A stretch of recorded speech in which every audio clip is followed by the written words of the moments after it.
All I ever wanted was a dog. That may be hard for some of you to believe, but it's true. Guess what my first word was? I'll give you one try, and here's the hint. It wasn't a cat. Now granted, I said doggy and not dog, but same difference.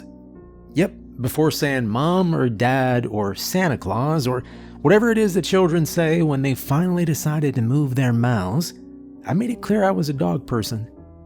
Now here's the cruelty of it. My mother hated dogs. Wasn't her fault exactly. She'd been bitten as a kid by a golden retriever of all things. Yes, imagine Air Bud giving my poor sweet mother a lifelong terror of one of life's best creations. I asked her about it when I was older. She said it was a neglectful younger couple. Left their dog outside all the time for years on a small chain tied to a tree. I can understand why I was angry.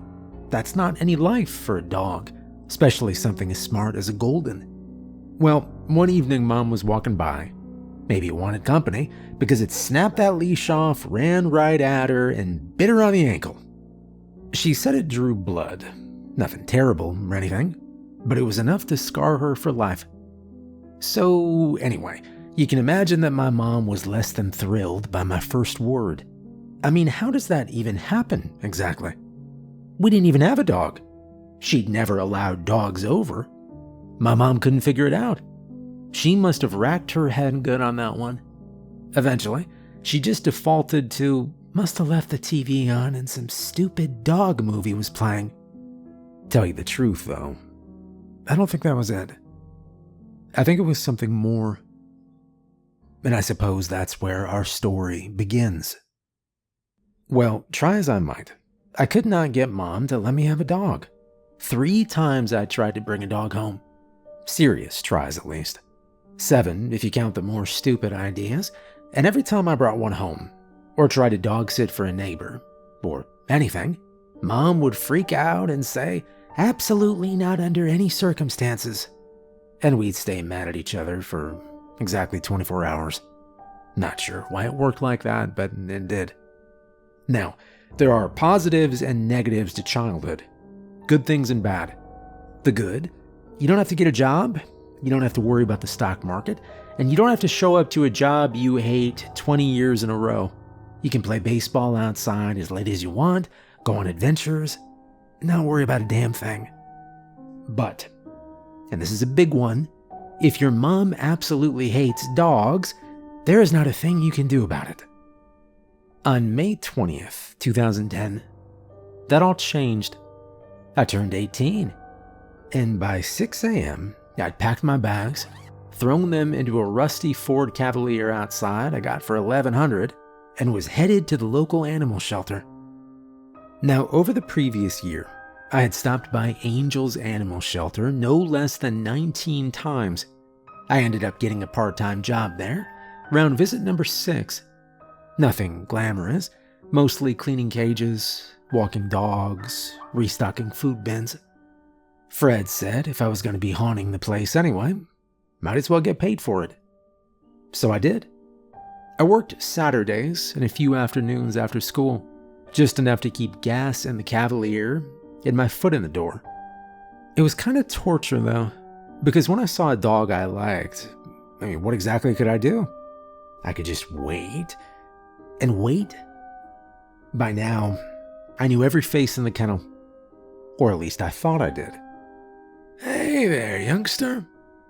Fred grinned as I parked the Cavalier. Badly, I might add. Is it that time already? Man, a year flew by, huh? You kidding me? I began. This year was slow. Longest year of my life, I replied. Well, it's a good thing you're only 18 then, Fred grinned. You'll have longer years, trust me. Fred was average height, a little heavyset, looking to be going on, 60.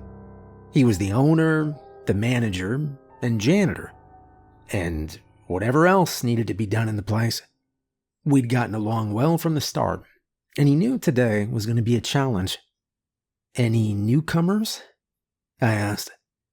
Fred shook his head, taking a sip of coffee from a world's best boss mug, which he most certainly got himself. Since 8 p.m. last night? No, I think not. If anyone knows this entire roster, it's you, kid. I nodded, deep in thought. Fred took out his Grateful Dead key loop, found the right one, and with a slow creak, the kennel door opened. We began our rounds. Well, Border Collie? Maybe. German Shepherd? Maybe. You know which one? Maybe. Fred chuckled. I paced, looking through each door, and just then something strange happened. I heard a new bark. There was a room at the very end of the corridor. Storage, I thought. I'd never seen any dogs kept back there. But that bark definitely came from behind it. Hey, Frank, that come from that room way back there? No. You sure? Yes. Yeah, I'm pretty sure there's another dog in that back room, Frank. He sighed, pulled out his key ring again, and walked slowly towards the back room and the sound. There's something wrong with this one, he began. He can take a look, but we gotta put him down next week. Angriest animal I have ever seen. He bites someone? I asked, as Frank fiddled with his keychain, still searching. No, nothing like that. Damn thing just showed up here last week. Stood outside in the back lot and growled something terrible at everyone who came near it. Took damn near 3 hours, but I wrangled him in here. Least it wasn't far. Frank pushed the doorway open halfway, then paused. I am serious, kid. You can take a look and see for yourself, but you ain't getting this one. Angriest animal I have ever seen, and I have seen some doozies. It don't let anyone near it, so stay back, see for yourself, and... Before Frank could finish, I'd pushed the old steel door open the rest of the way, and taken a quick step in. Kinda dark in here now. Yeah, light's busted. I'm working on it, he replied. Taking another step forward, I saw a tall cage, floor to ceiling, about 4 feet in front of me, though I couldn't see anything inside. Having no fear of dogs and being curious, I quickly stepped forward, pressing my face near the bars of the cage. Hey, don't... Fred began, but it was too late. I had made a terrible mistake. The beast had taken that opportunity to rush forward out of the darkness, leap onto the bars of the cage where my face was, and lick me.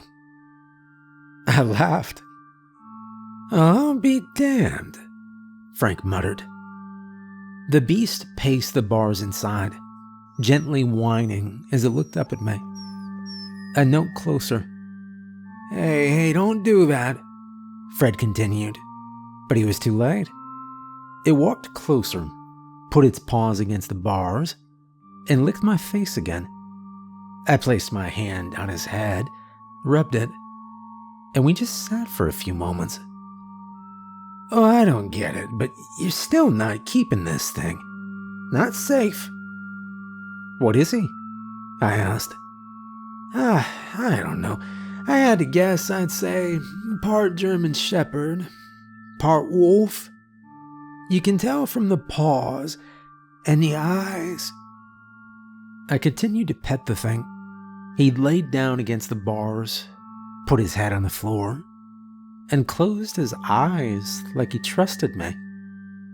Look, kid, doesn't matter if for some reason he likes you. You can't take this one. He's a mess, angry as hell, and according to Ordinance number 94, no citizen in Sheffield County can legally own a wolf. Well, I guess we're gonna have to keep it to ourselves then, I replied. And you don't even know for sure he's a wolf anyway. Kid, you aren't? All right, Fred, give me his papers. I'll take him, I said, cutting him off again as I rubbed the dog's head. Frank looked down at the floor and said, "Your mother is gonna kill me." Now, my Uncle Todd had a small cabin down by the lake. Had been in the family for years, though I'd only been there once. It was an old, run-down place about 7 miles off the highway, but it had electricity, running water, and most importantly, I could have a dog. Todd said I could have the place as long as I liked, as long as I cleaned it up a bit, fixed a thing or two, and left it better off than when I'd found it. Fair enough, I thought. The beast, I still hadn't named him yet, sat upright in the back seat of my Cavalier, looking out at the trees and calm water of the lake as we passed. He didn't bark, didn't pant, didn't make a sound, actually. Just stared out the window in total silence. When we arrived at the cabin, it was late afternoon. I opened the car door to let him out, said, "Come on, boy." And that was that. He jumped out, licked the side of my pants, and was close by my side as I opened the trunk and got out supplies. A couple big jugs of water, just in case, a couple days worth of canned food and noodles.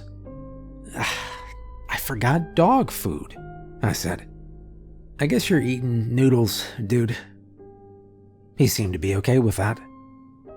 I walked up the muddy drive and stepped onto the porch of the old cabin. "All right, come on, boy," I called. But he didn't move.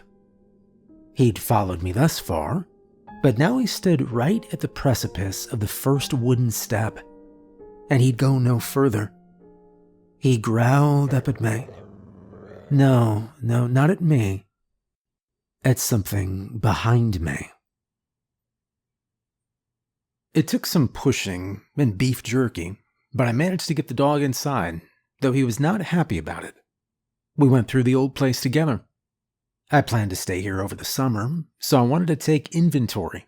As I said, the cabin hadn't been used in years, and the more I went through it, the more I realized why. It started to rain around mid-afternoon. The droplets of water bouncing off the tin roof were calming, but they came with a problem. Leaks. A lot of leaks. 5, in fact, but fortunately my Uncle Todd had left a fair share of buckets, and it was easy enough to plop one under each drip. 2 in the kitchen, 1 in the guest bedroom directly onto the bed, which looked to have about 200 years of dust on the yellowed sheets, 1 in the living area directly in front of the fireplace, and 1 in the bathroom that fortunately happened to fall directly into the sink, saving me a bucket. If you've ever lived in a leaky house, it's not a nice feeling. Comes with constant vigilance, stress, and likely mold. But you get used to it after a while. It's always annoying, but I suppose it becomes less annoying. I don't know. What I do know is that the leaks weren't critical anymore. They were contained, and that was good enough for me. With the rain came the cold, but a few dry twigs, newspapers, an old log, and a box of matches, and we were off to the races. The fireplace in the main area roared to life, and I plopped down on the couch. The dog lay down between me and the fireplace and closed his eyes like this had always been his home. "Wolf," I said suddenly. He looked up at me. "You know, I have really been overthinking this. Your name should be Wolf." He turned his giant head sideways at me and thought, and then closed his eyes and turned back to the fireplace. He seemed to agree. Wolf it is. I shook out an old blanket, set it down on the old couch near Wolf, and we both drifted off to sleep. I awoke to a low growl, and it took me a moment to get my bearings. Right. Cabin, fireplace, Wolf. A flash of lightning, and then a low rumble lit up the cabin window above the porch. Wolf got up and trotted over cautiously to peer outside. Thunder. Louder this time. "What is it?" I asked him. He looked over at me, then quickly back out towards the storm. I was glad he was here. He didn't bark, didn't whine, just kept staring through the foggy glass into the rain. Another flash of lightning, and for half a second, I thought I saw something. Not movement, not a person, just a shape. Tall, upright, and then it was gone. I stood slowly, walked toward the window, leaned over Wolf to get a better look. Nothing. Just the trees swaying and the black lake beyond. You saw something? I asked him. He didn't move, but his ears twitched. And that's when I heard something. A thumping sound. It wasn't thunder. It came again 5 seconds later. Heavy, dull, like something dragging a tree trunk through mud. Not fast, not frantic, just deliberate. I reached over to the kitchen counter and clicked off the lantern, letting the room fall into shadow. Another flash of lightning, and this time I saw it clearly. Something stepped between two trees, maybe 20 yards from the porch. It moved on two legs, but it wasn't a person. It was hunched, long-armed, with something hanging off its back. Looked like fur. Its face. I couldn't see a face. Just blank. Like the skin didn't fold right. Like it'd been pulled tight over something it didn't belong to. Wolf growled low. I moved to the fireplace and picked up one of the tools. It wasn't much, but it was solid, and it felt better than standing there with empty hands. I could see the creature take a step closer. I couldn't see it clearly anymore, but I heard it. Mud sucking underfoot. Something heavy brushing past low-hanging branches. And then I heard it on the porch. Wolf stood. His fur bristled down his spine. Something touched the doorknob. I tightened my grip and backed slowly toward the hallway. The knob began to turn. Left, right. And then it stopped. Silence. I held my breath. Wolf let out a low, vibrating growl, his body stiffening like a statue. And then, the front door slammed open so hard it cracked against the wall behind it. Wind burst in, flinging leaves, dirt, and rain in the cabin. And standing in the doorway, framed by lightning and the dark trees behind it, was this thing. Its head tilted sideways, like it was trying to understand what it was looking at.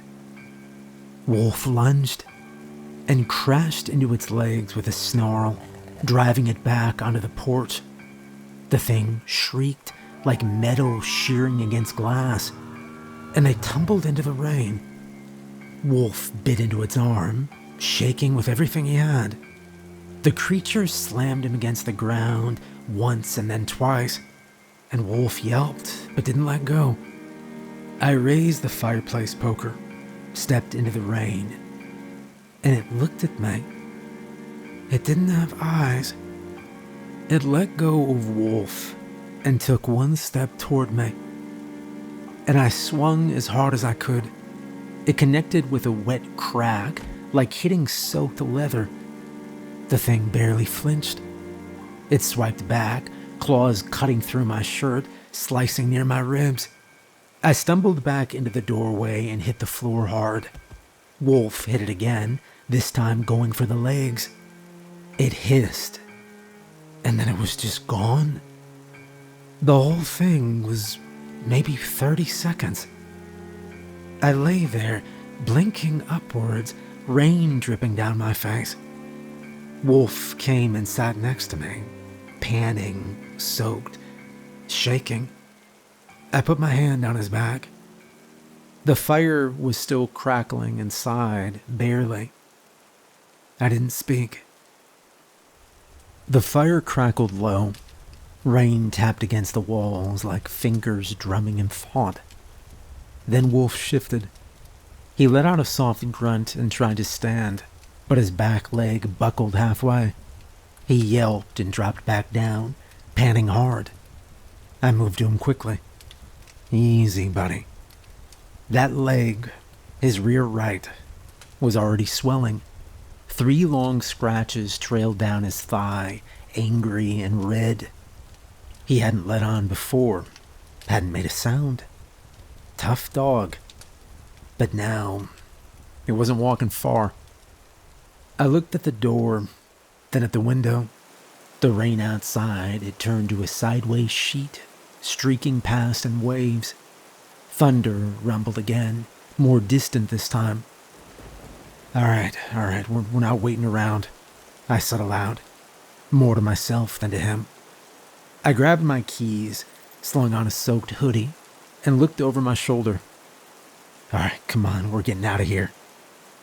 Wolf stood slowly, limped towards the door. I opened it, helped him down the steps.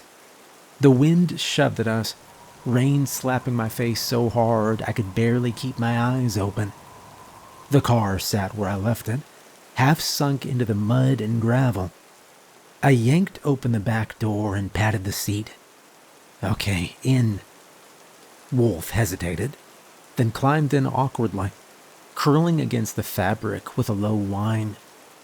I slammed the door and got in the driver's side. Keys in. Deep breath. No turnover. I twisted the key again. Dash lights flickered, then died. Come on. Nothing. No engine. Just rain. I shoved the door open and popped the hood, storm punching me in the chest as I stumbled to the front. Lifted it. The engine was soaked and cold, and the wires, they were shredded. The harness had been torn apart like spaghetti, gnawed through. Not clean, not like a knife. This was claws or teeth. Shit, I whispered. The rain was getting heavier. I could barely hear my own breathing. I looked around, and nothing but black trees and water. Something had been here. Maybe it was still here. I dropped the hood, hard. Got back in the car, with Wolf watching me, his breathing shallow. It's no good. We're not going anywhere, I said. I looked at his leg again. There was no way we'd make a hike in this weather. I could see barely 5 feet ahead. Slippery rock trails, flooded gullies, branches falling left and right. And I wasn't leaving him behind. That wasn't even an option. I reached over, scratched his head once, then quickly opened the door again. All right, come on, back inside. We limped together slowly to the cabin, soaked to the bone. My clothes clung cold and heavy. Wolf slipped once on the porch step, whined, but kept moving.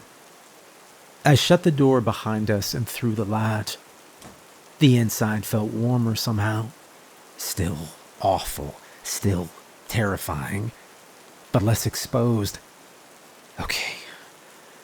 All right, we're staying. The front door was cracked where it slammed open. I touched the frame, splintered. One hinge loose. It would barely hold another hit. So I started barricading. Old dresser, flipped and shoved against the door. Coffee table on its side. The couch dragged in from the corner.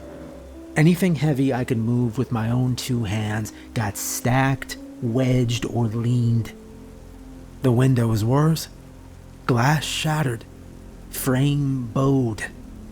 I tore down an old cabinet door from the kitchen wall and nailed it over the hole with bent nails and a hammer I found in a drawer.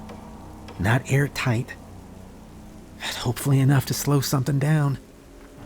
Thunder rolled again, closer this time. I found another blanket and tossed it over Wolf. He licked his paw, but didn't protest. I looked at the fireplace. The flames were dying. Good, I thought. Let it go dark. Let it think we'd left. I sank to the floor next to him, back against the couch. My breath came slow, controlled. I could hear the wind press against the outside walls, hear the trees groaning in the storm.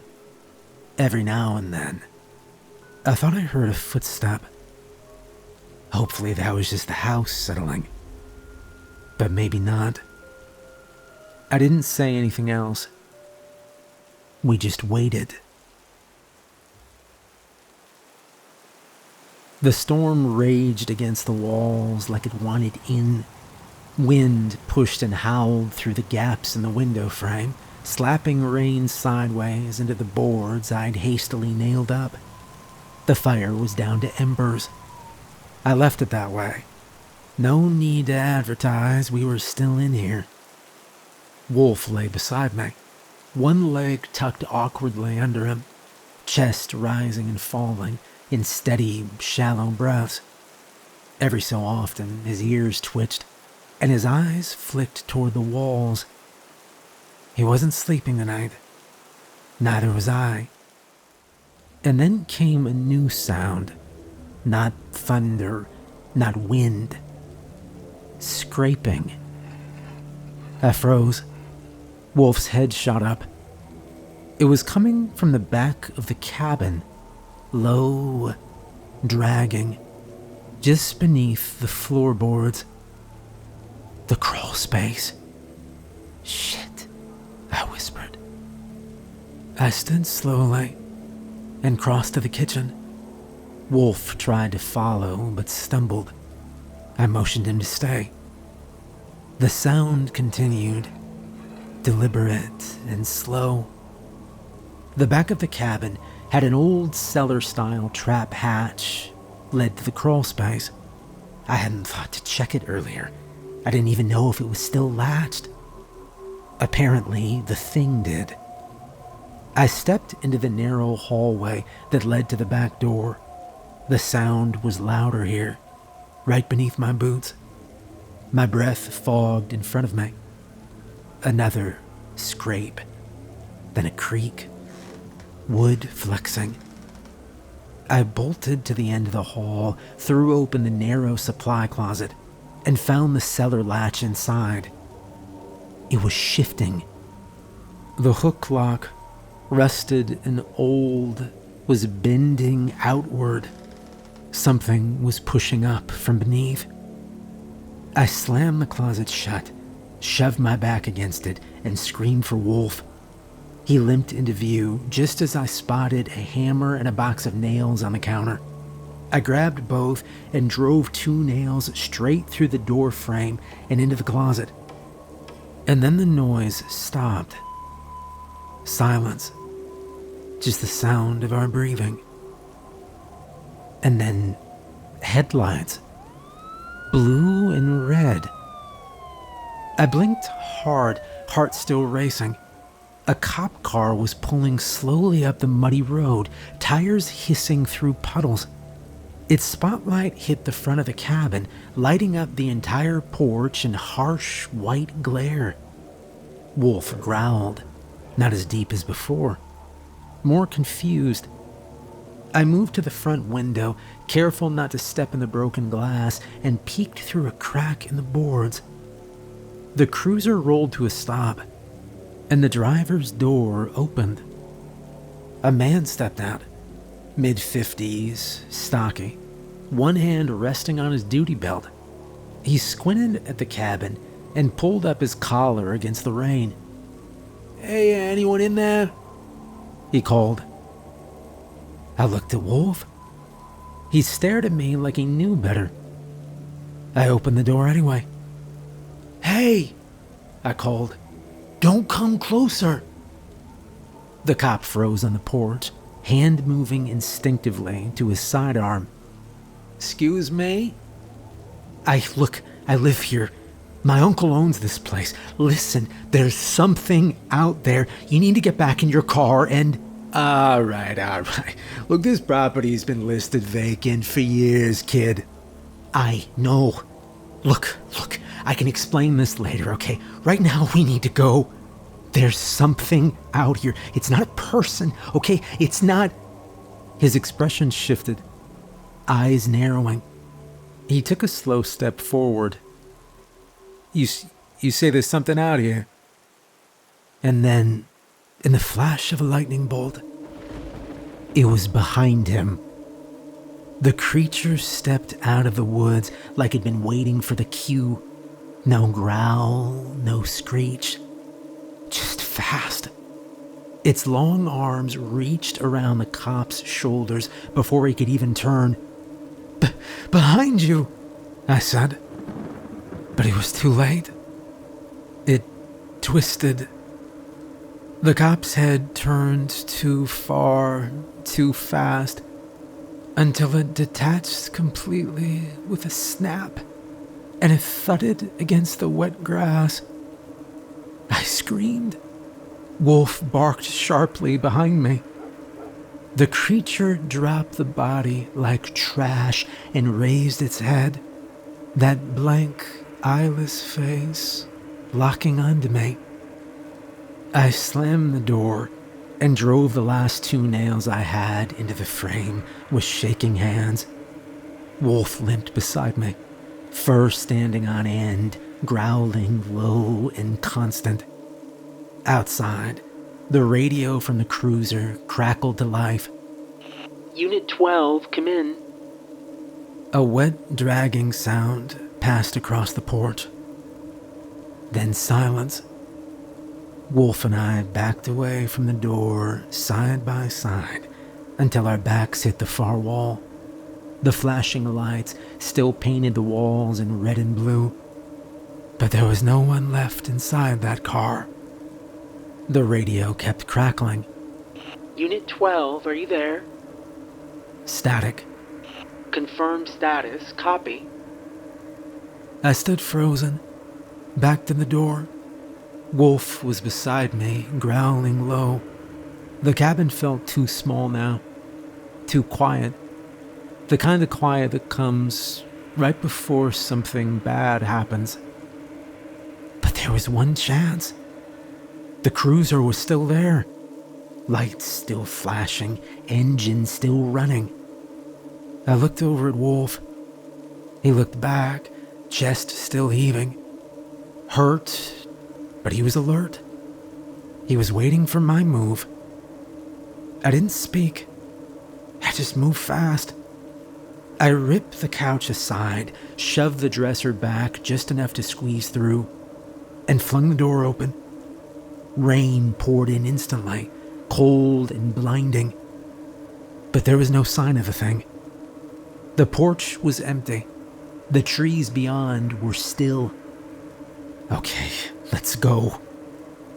Wolf limped after me and down the steps, his good legs doing most of the work. I half ran, half slid through the mud toward the cruiser. Halfway there, I looked left. Movement. The creature was circling the house, slow and hunched, dragging its claws through the dirt like it was drawing something. It saw me, and then it charged. I yanked the cruiser door open and threw myself inside. The keys were still in. Engine purring.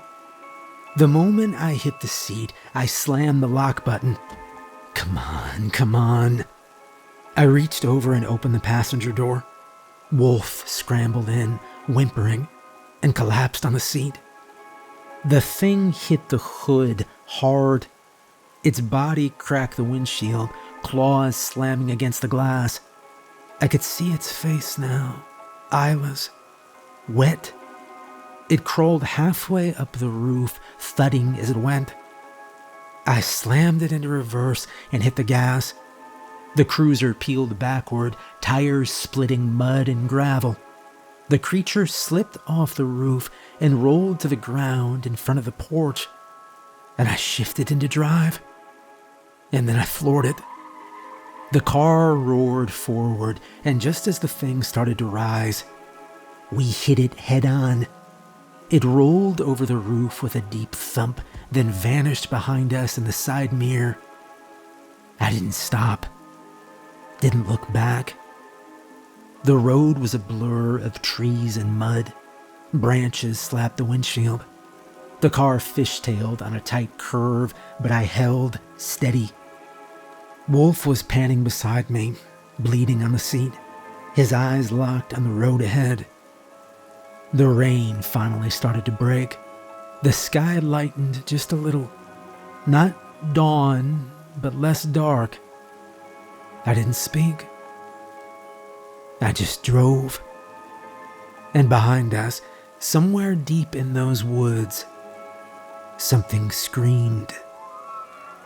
Not like a person. Not like any animal I'd ever heard. Just one long, violent wail that rose and broke apart in the trees. We drove straight to the nearest sheriff's station. Took almost an hour. I was soaked, bleeding, half in shock. Wolf was curled up, silent the whole way. When we got there, I told him everything. Well, almost everything. They asked about the cruiser, the blood, the missing deputy. I gave them what I could. They looked at me like I was nuts, but they still sent 3 cars out to that cabin.